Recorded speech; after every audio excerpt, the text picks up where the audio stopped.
Hey there, I'm Connor, part-time indie dev. I have a goal of finishing 12 games in 2026, but so far, I've actually grown more by quitting my games. My last game, Puzzle Milk Tea, was a certified flop. It was the best thing that I could make at the time, but really I only finished that game because I wanted to prove that I could release something on Steam. If I were going back again, I'd do it so differently, and I wouldn't even make a match 3 game.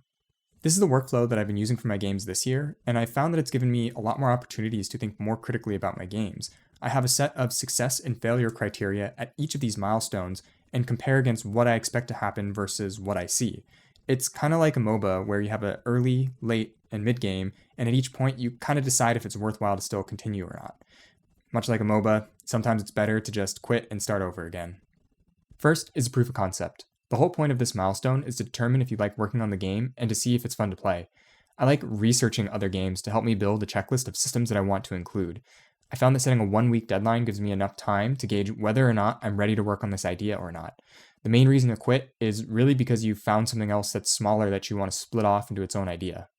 After you have a proof of concept, you absolutely must get other people to play it. This is where I directly reach out to my trusted few to ask them if they'll play my game and give me feedback.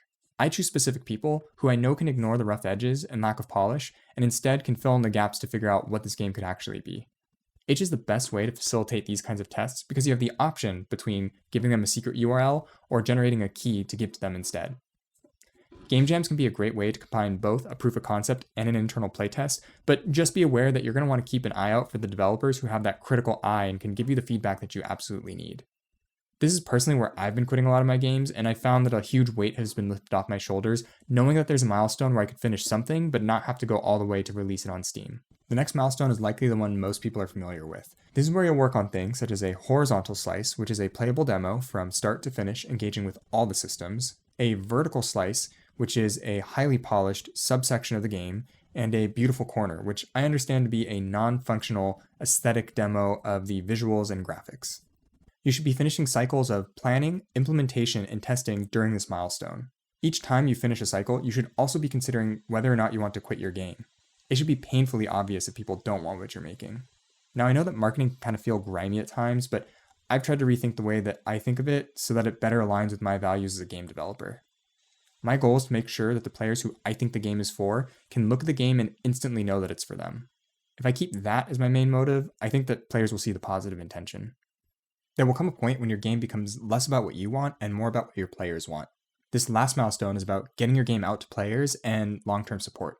Think of it like hosting an event. You welcome your guests in, you make sure they're having a good time, and at some point, you have to wrap things up. The game is not about you, it's about delighting players who are willing to show up. Think about where you are in the production cycle and consider the next time that you'll have an opportunity to quit your game. As for me, I'm quitting my goal for 2026. Instead, I want to focus on always having an active milestone. I'm hoping this will change my focus on output of games to outcome of the milestones.